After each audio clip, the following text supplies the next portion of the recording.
So Restoring Reform UK, for people who maybe aren't familiar, it was formed in 2021 by former leaders and members of the United Kingdom Independence Party, which sort of dissolved after the UK left the European Union. And the first election they contested was in 2024, where they had a historic victory. They won 5 parliamentary seats, which was the biggest success for a populist radical right party in the UK. And they are currently still incredibly popular. They're currently polling 15 points ahead of the Labour government. And this kind of meteoric rise has largely been explained in the existing research on the party by things like party fragmentation, particularly the sort of collapse of the centre-right Conservative Party, and the continued salience of immigration as an issue. And a lot of the analysis has shown that the people who vote for Reform UK are demographically very similar to the people who voted for UKIP, so this sort of so-called left behind, losers of globalisation, working class, white men, particularly those who voted for the UK to leave the European Union. But Reform is different to UKIP because UKIP had, it's essentially a single issue Eurosceptic party. It had Brexit as this unifying issue to mobilise voters around, which Reform don't have. And so what we're starting to see is that Reform's platform is evolving and they're turning to other culturally polarising issues like gender and LGBTQ+ rights, as we've seen from other parties across Europe, to continue to attract these disaffected voters. So we all know here, and we heard from some of the other presentations, that there is this growing gender backlash across Europe, particularly among men, and that this backlash is linked with support for populist radical right parties. But this kind of consideration of gender and gender backlash has so far been largely missing in discussions about Reform UK, but there are really clear signs of a similar pattern emerging. So at the election last year, there was a 7-point gender gap in support of the party. You see down here, this was particularly strong among young voters, with young men voting Reform and young women voting for the Green Party. And that's something that's really quite new to UK politics, this gender gap among the left and the right. And there's also evidence that Reform have started to engage with cultural issues, particularly trans rights, in their platform. So what we think is that Reform may be tapping into a similar well of gender backlash as we've seen from other populist radical right parties across Europe. So the kind of questions that Rosie and I have been asking in this paper that we're working on is, how do Reform UK position themselves on gender issues, and is this distinct from UKIP, the party that came before? And do their voters hold a coherent set of gender attitudes, and to what extent do those gender attitudes go some way to explaining the gender gap that we've seen in support for the party? And so to answer that question, we're using the data that we've collected and analysed on the UNTWIST project. So we've analysed gender appeals and policies in parties' manifestos. We ran an original survey last year where we had novel questions tapping gender issues that we know have been missing from some of the existing survey data. And then we had a boosted sample of people who voted Reform. And we ran focus groups with voters who said they would consider voting for Reform UK in the future. So findings.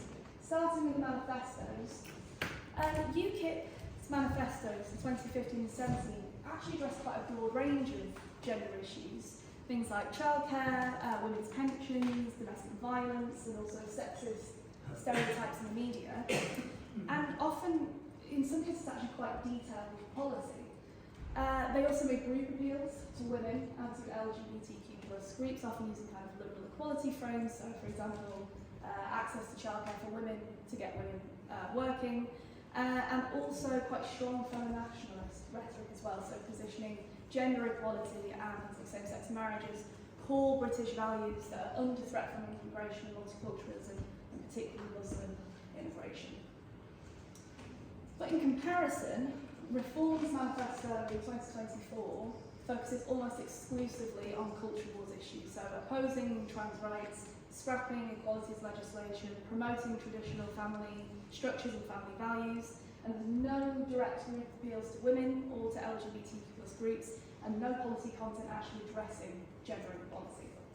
So what we've seen is that Reform represents kind of a qualitative shift from UKIP, where they abandon gender as a social issue, even if UKIP's attention to it was fairly instrumental, and they reframe gender as a cultural threat.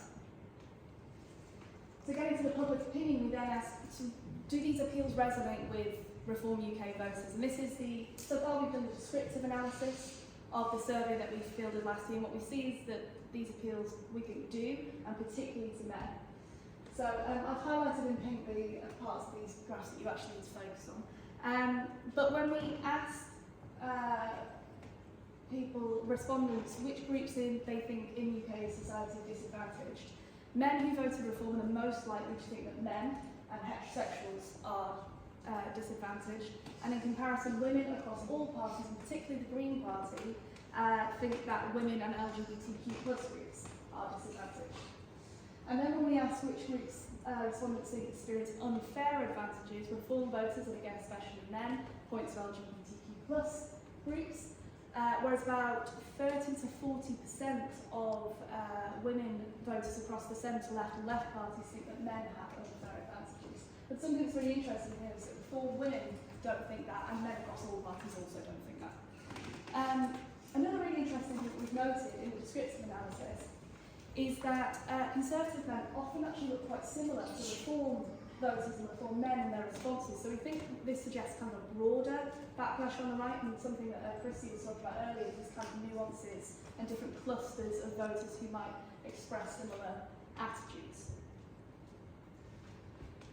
So when we asked respondents about equality measures, we found some really interesting nuances when we compare gender and LGBTQ plus equality. So when asked whether attempts to achieve equality for women have gone too far, most people say no, including most Reform voters.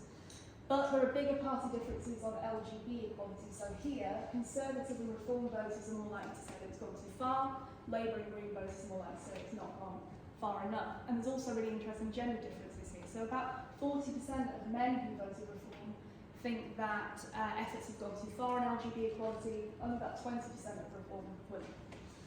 And then on trans rights, we see the biggest party differences. So here, over 80% of Reform men say that efforts have gone too far, and there's a smaller gap between men and women here. So overall, Reform voters, and especially men, are expressing these clear backlash attitudes. They see themselves as unfairly treated, while others are privileged, and particularly LGBTQ plus people. What's interesting is if we look at kind of general attitudes, so used from the traditional questions from existing surveys, we see that Reform voters are broadly egalitarian, though they are more conservative than other groups. So they are slightly less likely to say that mothers and fathers are equally suited to looking after children. They're slightly less likely to say that men and women have equal rights to a job. But in both these questions, the majority of Reform voters are still expressing egalitarian attitudes. So they don't strongly oppose gender equality in principle. And we found very similar attitudes in our focus groups with potential Reform voters. So both women and men Reform voters hold relatively traditional general attitudes. So for example, they think that women are just naturally better at looking after children, but they're actually quite pragmatic about how they divide up household labour in their own lives. So they tend to prioritise economic need over kind of gender beliefs. They also are generally in favour of gender equality, but in quite liberal terms of equality of opportunity. They are more resistant to EDI policies, which they kind of view as unfair and particularly resistant to topics like gender identification and trans rights, which they see as going against kind of common sense principles and against social order. So that quote there that leads to a very confused society. So while we see that Reform voters aren't uniformly misogynistic, they do hold distinct backlash attitudes, and particularly on the LGBTQ plus topics. So bringing all that together, this analysis from our various work packages, what we found is that Reform UK does mobilise quite a distinct set of gender issues, very different to UKIP, and closer to what we've seen from populist radical right parties in other countries in Europe, and particularly they're stoking these kind of culture wars issues that appeal to these left behind so-called men. We also see that their voters, particularly men, are gender egalitarian in principle, but express stronger backlash attitudes, particularly on the LGBT and particularly on trans rights. So these findings, when we speak to kind of the research on the topic, show that it's similar to other European contexts where we've seen that voters of the populist radical right are not necessarily anti-gender equality per se, but specifically opposed to kind of third-wave feminist issues and structural equality agendas. And also something that's really interesting for the UK is that Our findings kind of indicate a broader cultural polarisation among men on the right and women on the left, which is quite a new phenomenon for the UK, and it suggests that reform might be attracting a younger demographic of left-behind men, as well as those older, more conservative voters. So on the UNTWIST project, we are now starting to develop our policy recommendations for mainstream parties to provide good representation on gender needs so that it kind of prevents the populist right from being able to capitalise on these issues and twist them to fit their agendas.